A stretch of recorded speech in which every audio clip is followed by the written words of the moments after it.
12ஆம் வகுப்பு இந்திய பண்பாட்டின் இயல்புகள் அதில் தான் இருக்குது.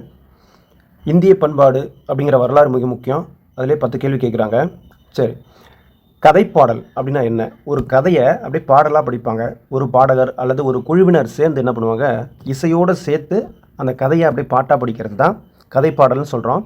இந்த கதைப்பாடல் இதில் என்ன முக்கியம் அப்படின்னு கேட்டால், காப்பியங்கள் தோன்றுவதற்கு ஒரு பேசிக்காக இருந்தது, மூல காரணமாக இருந்தது எதுன்னு கேட்டால் அந்த கதைப்பாடல்கள் தான். இந்த கதைப்பாடலை வைத்துக்கொண்டு தான் பிற்காலத்தில் காப்பியங்கள் ஏற்றுனாங்கன்னு சொல்லலாம். உதாரணத்துக்கு 50 காப்பியங்களில் சிலப்பதிகாரம் வருதா? சரி, இந்த சிலப்பதிகாரத்தில் எடுத்துக்கோங்க. அம்மானை என்ற சொல் முதலாக கையாளப்பட்டது சிலப்பதிகாரத்தில் தான்.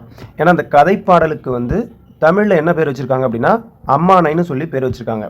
சிலப்பதிகாரத்தில் தான் அம்மானை என்ற சொல் முதலாக கையாளப்பட்டது. சில வரலாற்று கதைப்பாடல்கள் கொடுத்துருக்காங்க.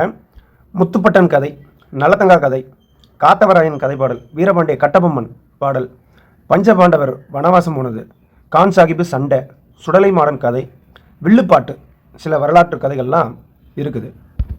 கதைப்பாடல் மூலிமா அந்த கால சமுதாய நிலையை பற்றி நம்ம தெரிஞ்சுக்கிறோம். பழங்குடி மக்களினுடைய நம்பிக்கைகள், பழக்க வழக்கங்களை நம்மளால் தெரிஞ்சுக்க முடியுது. இந்த கதைப்பாடல்கள் தான் பிற்காலத்தில் வீர காவியங்களாக சித்தரிக்கப்பட்டது. இந்த கதைப்பாடல் பார்த்திங்கன்னா வரலாற்று கதைகளையும் சொல்லுது, சமூக கதைகளையும் சொல்லுது, கிராமத்து தேவதைகளினுடைய கதைகளையும் சொல்லுது. கதைப்பாடல்களை 4 பகுதியாக பிரிச்சிருக்கிறாங்க.